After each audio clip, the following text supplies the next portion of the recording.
এখন ভারতীয় চাপ ও ভারতীয় যে সীমান্ত আগ্রাসন রুখতে বাংলাদেশের কোন দেশগুলোর সাথে কৌশলগত মিত্রতা জোরদার করা বেশি জরুরি মনে করেন আপনি? আমি অনেকগুলা সুযোগ আছে, সরাসরি ২ টা দেশের নাম বলবো। অবশ্যই। তার আগে যেটা বলবো সেটা হচ্ছে, যেটা একটু আগে বলছিলাম, সামরিকভাবে আমরা অতখানি শক্তিশালী না। যেহেতু সামরিকভাবে আমরা শক্তিশালী না, এখন কি সক্ষমতা আছে শক্তিশালী হওয়ার? না আমি ওটাই বলছিলাম। ১ নম্বর হচ্ছে শক্তিশালী না, কেন না? কারণ হচ্ছে ভারত হতে দেয় নাই আমাদের জি, কখনো। অতীতে হতে দেয় নাই। এখন প্রশ্ন হচ্ছে তার আমরা কি হতে চাই কিনা? এটা হচ্ছে ১ম প্রশ্ন। জি, শক্তিশালী হতে চাই, কিভাবে হব?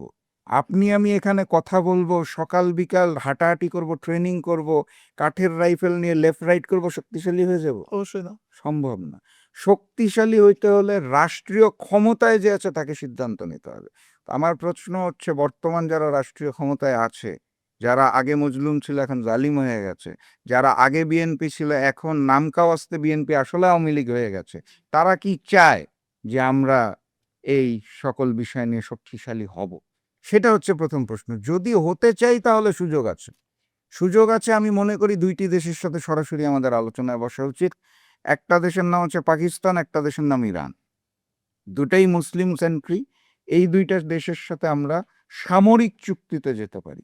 তোমাদের যে সামরিক শক্তি আছে, এই শক্তি বাংলাদেশের স্বাধীনতা, সার্বভৌমত্বের প্রশ্নে যদি প্রয়োজন হয়, তাহলে তোমরা সাহায্য নিয়ে এগিয়ে আসবা। এটার বিনিময়ে আমি কি করতে পারি? আমি যেটা করতে পারি সেটা হচ্ছে তোমাদের থেকে বেশি, বেশি পণ্য কিনতে পারি। কারণ আমার দেশে তো আমি তো স্বয়ংসম্পূর্ণ না। না। বিভিন্ন দেশ থেকে আমাকে পণ্য কিনে আনতে হয়। ফ্রিতে তো দেয় না জি কেউ। না। টাকা দিয়েই আনতে হয়। তো টাকা দিয়ে যেটা আনতে হয়, পাকিস্তান তুমি যেগুলা ভালো উৎপাদন করো, ইরান তুমি যেগুলা ভালো উৎপাদন করো, যেগুলা সুযোগ আছে সেই জায়গাগুলাতে আমি আমার বাণিজ্যটা তোমাদের সাথে বৃদ্ধি করব। বিনিময়ে আমি ভাই গরিব দেশ, তোমাদেরই ভাই। একই জাত আমরা। জি, মুসলিম জাত। আমাদের বিপদে তোমরা এই সহযোগিতাটা নিয়ে পাশে পাবে। আমার মনে হয় না পাকিস্তান অথবা ইরান কেউ আপত্তি করবে। তারা খুশি হবে যে আমাদের ভাই আমাদের সাহায্য চেয়েছে। আমরা ওই বাণিজ্য চুক্তি বৃদ্ধি না করলেও আমার আমার ধারণা তারা এগিয়ে আসবে। কিন্তু তারপরেও ইন্টারন্যাশনাল পলিটিক্সের আলোকে আমরা এটা অফার করতে পারি। আজকে চিন্তা করেন, পাকিস্তান যদি তার সামরিক শক্তি নিয়ে আমার পাশে থাকে, ইরান যদি তার সামরিক শক্তি নিয়ে আমার পাশে থাকে, ইরান অলরেডি দেখিয়ে দিয়েছে Iran is a power house of G, this world.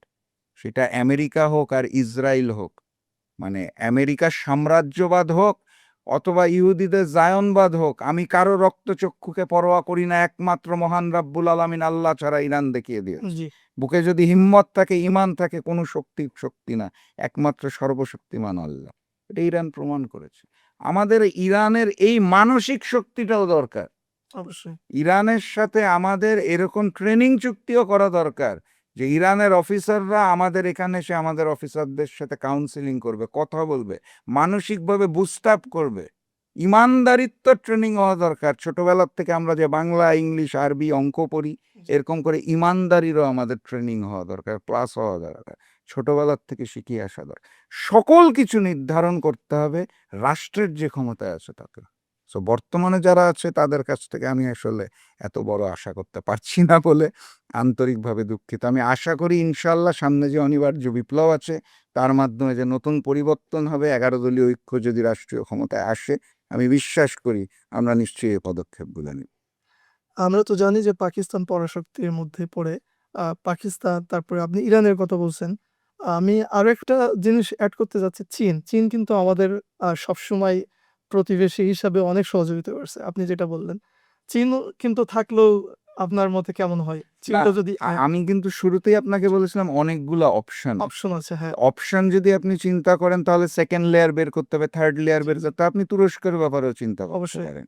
আপনি চীন বলছেন, আমি আরো অ্যাড করে দিলাম। তো আপনি ফার্স্ট লেয়ার থাকবে, সেকেন্ড লেয়ার থাকবে, থার্ড লেয়ার থাকবে। চা চি চি একদম প্রাথমিক পর্যায়ে যদি আপনি বলেন, যেহেতু প্রসঙ্গটা ছিল হচ্ছে জি, সামরিক শক্তির ব্যাপারে, ওই জায়গাটার থেকে আমি মনে করি যে মুসলিম ভাইদের প্রতি একে অপরের প্রতি একটা দায়িত্ব আছে।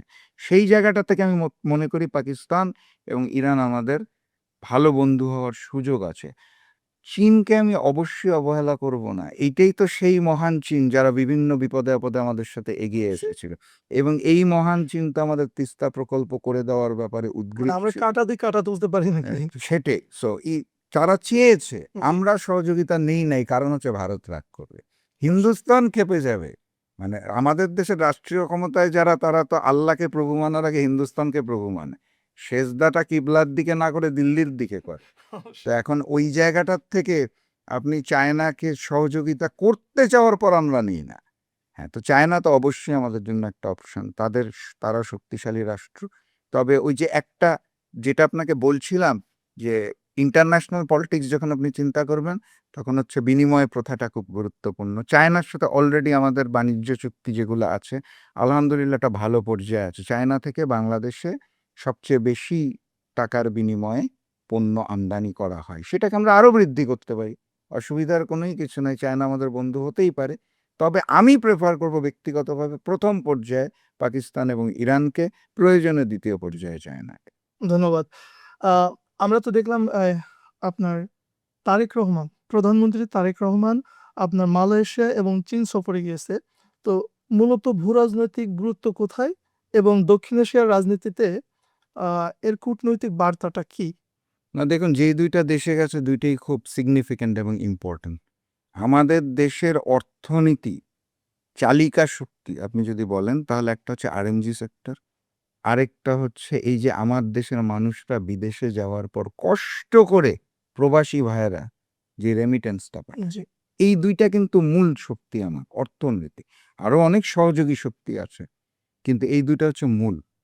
তো সেখানে মালয়েশিয়া হচ্ছে এমন একটা রাষ্ট্র যারা অতীতেও আমাদের বহুবার সহযোগিতা করেছে। বাংলাদেশের মানুষ ওখানে যে যাতে কাজ করতে পারে এবং ওখান থেকে যাতে জীবিকা নির্বাহ করতে পারে এবং দেশের রেমিটেন্স পাঠাতে পারে। সো মালয়েশিয়ার দরজা আমাদের জন্য অতীতে বহুবার খোলা ছিল, এখনো খোলা আছে, এটাকে আরো বৃদ্ধি করার সুযোগ আছে। তো মাননীয় প্রধানমন্ত্রী জনাব তারেক রহমান মালয়েশিয়াতে যে কি কি চুক্তি অলরেডি সম্পাদন করেছেন, এটা আমার দেখার সৌভাগ্য এখনো হয়নি, আমি এখনো জানতে পারিনি। তবে আমি আশা করব উনি মালয়েশিয়ার সফরটা সুন্দর মতো শেষ করতে পেরেছে এবং দেশের জন্য, দেশের মানুষ যাতে আরো বেশি পরিমাণ যেতে পারে। আপনি নিশ্চয়ই জানেন একটা কোটা থাকে, যে কতজন যেতে পারবে, জি, এই বছরে কতজন প্রবেশ করতে পারবে, কতজন সর্বমোট থাকতে পারবে, বিভিন্ন জায়গার কোটা থাকে।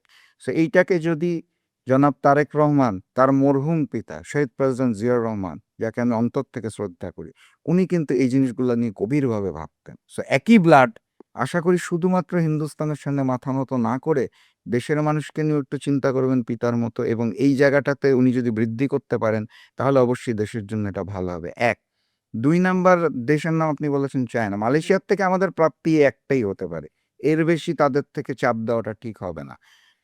চায়না একটা বড় জায়গা, এটা আপনি যদি সামরিকভাবে চিন্তা করেন, যেটা নিয়ে আমরা আলোচনা করছিলাম, বাণিজ্যের জায়গা থেকে চিন্তা করেন, সহযোগিতার জায়গা থেকে চিন্তা করেন, চায়না এমন একটা রাষ্ট্র, তার সাথে আপনি সিএসআরও কাজ করতে পারেন। অর্থাৎ এইটার কোনো বিনিময় চায় না, বিনিময়ের প্রয়োজনই নেই। চায়না অতীতে করেছে কিন্তু আমাদের জন্য, এই হাসপাতাল, সেবামূলক কাজ, এইটার বিনিময়ে তাকে কিছু দিতে হবে তা না।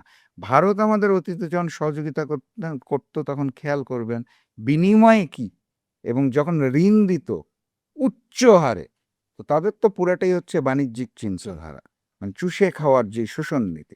চায়না কিন্তু অতীতে এরকম অনেক সিএসআর প্রজেক্ট আমাদের জন্য করেছে। চায়নাকে নিয়ে চিন্তা করার অনেক সুযোগ আছে, স্কোপ অনেকগুলো আছে।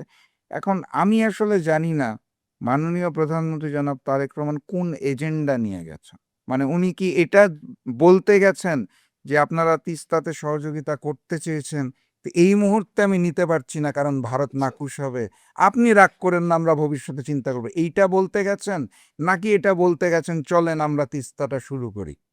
এখন কি বলতে গেছেন সেটাই তো আমি জানি না, এটা তো পর্দার অন্তরালের গল্প। জি, তো এখন ওনার যদি উদ্দেশ্যটা ভালো থাকে, তাহলে চায়না কিন্তু প্রস্তুত আছে আমাদেরকে সহযোগিতা করার জন্য। সেটা অর্থনৈতিকভাবে হোক, সামাজিকভাবে হোক, আপনার সামরিকভাবে হোক, তিস্তা মহাপরিকল্পনা হোক, অন্যান্য বিষয় হোক, বাণিজ্য চুক্তি হোক, China is prepare, China is ready. আমরা কি রেডি নাকি, সেটা হচ্ছে জি, বিষয়। So আমি আসলে জানি না জনাব তারেক রহমানের এই চায়না সফরের উদ্দেশ্যটা কি। সরি বলতে গেছেন, সম্পর্ক নষ্ট করেন না, সরি করতে পারছি না, নাকি বলতে গেছেন যে চলেন শুরু করি, this is the proper and perfect time to build my country, এটা বলতে গেছেন না মাফ চেতে গেছেন, আমি জানি না। যদি ওই উদ্দেশ্যে যেয়ে থাকেন মাফ চেতে, তাহলে কিছু করার নেই, আমরা দুর্ভাগা জাতি, আমাদের ওই অনিবার্য বিপ্লবের অপেক্ষাতেই থাকতে হবে। আর যদি উনি ভালো উদ্দেশ্যে যেয়ে থাকেন, দেশের জন্য যেয়ে থাকেন, চায়না তো রেডি আছে, ইনশাল্লাহ ভালো কিছু হবে, আমি আশাবাদী। ইনশাল্লাহ। ইরান আমেরিকা উত্তেজনায় পাকিস্তানের মধ্যস্থতার সাফল্য দক্ষিণ এশিয়ার রাজনীতিতে কেমন প্রভাব পড়বে বলে মনে হয় আপনার? আমি ব্যক্তিগতভাবে মনে করি পাকিস্তান এই যুদ্ধের সময় একটা অত্যন্ত গুরুত্বপূর্ণ এবং ভালো ভূমিকা পালন করেছে, এটা কোনো সন্দেহ নেই। জি, কারণ প্রথমে যখন সংঘাতটা শুরু হচ্ছিল, তখন দুনিয়াব্যাপী, বিশ্বব্যাপী সবার ধারণা ছিল ইরান নামক রাষ্ট্রটি আগামী 72 ঘন্টার মধ্যে ধুলায় মিশে যায়, এটা সবার ধারণা ছিল। অবশ্যই। সো পরবর্তীতে আমরা দেখলাম যে এটা যদি দীর্ঘস্থায়ী হয়, তাহলে আমেরিকার বিভিন্ন অঙ্গরাজ্য ধুলায় মিশে যাওয়ার চান্স আছে এবং ইহুদিবাদ নিশ্চিহ্ন হয়ে যাওয়ার চান্স আছে।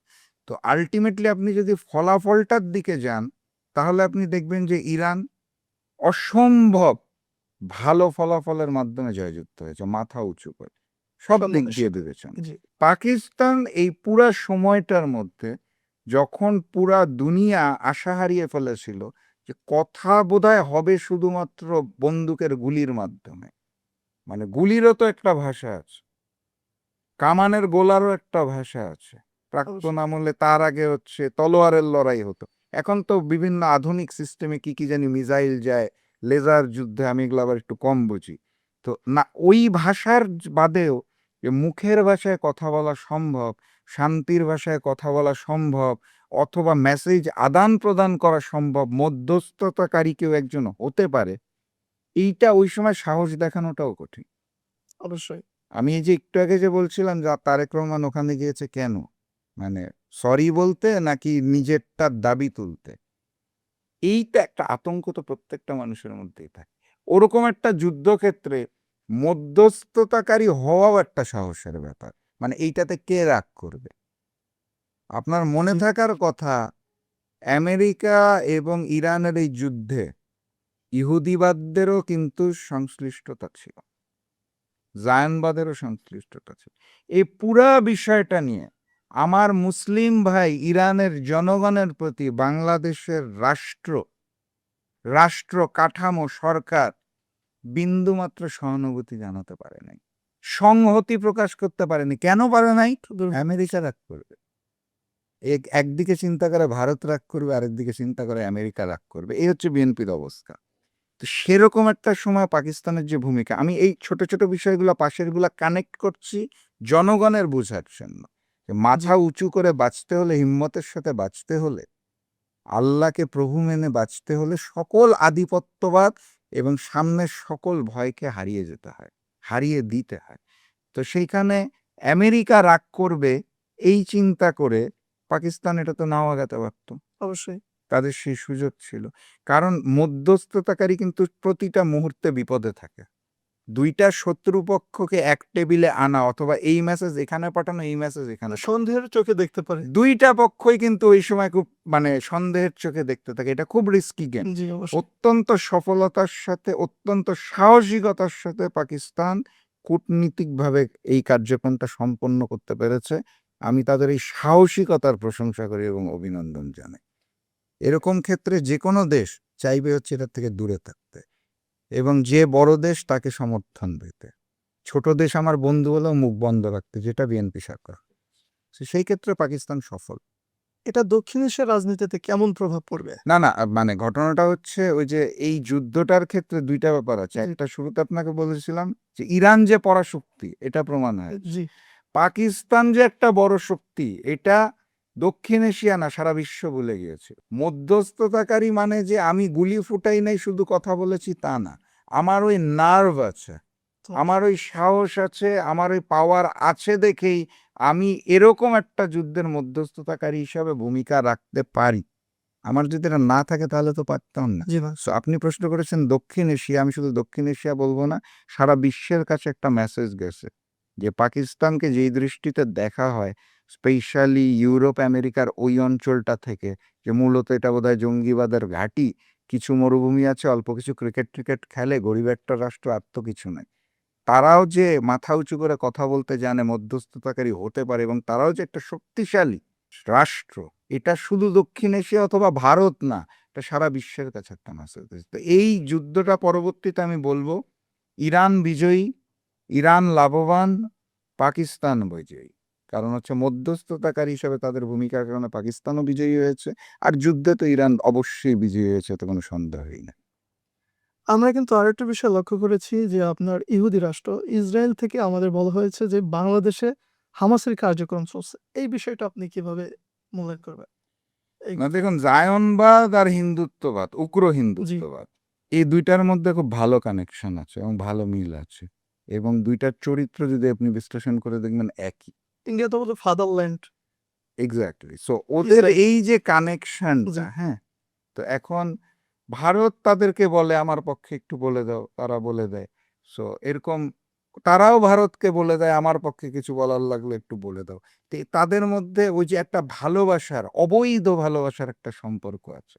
সো এই অবৈধ ভালোবাসার সম্পর্ককে কেন্দ্র করে ভারত চায় বাংলাদেশকে একটু বিতর্কিত করতে। কারণ ওই জায়নবাদ ওইখানে বসে তাদের সাথে এখন পর্যন্ত আমাদের সরাসরি কোনো চোখে চোখ রেখে কথা বলার স্কোপও হয় নাই, প্রয়োজনও হয়নি, দরকারও হয় নাই। আমাদের পাসপোর্টে কিন্তু তার নামটা বাতিল ছিল।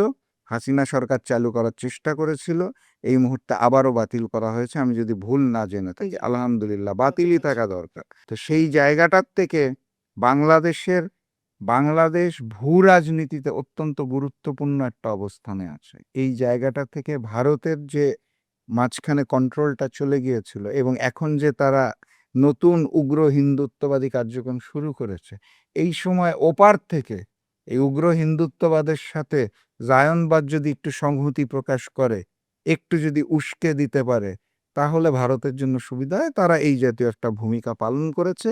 এটাকে অতি গুরুত্বের সাথে দেখে বড় করার কোনো প্রয়োজন আছে বলে আমার মনে হয় না। বাংলাদেশে ওই যে অতীতে আওয়ামী লীগ জঙ্গিবাদ বলতো, নাটক সাজাতো, এরা একটা নতুন নাটক সাজানোর চেষ্টা করছে।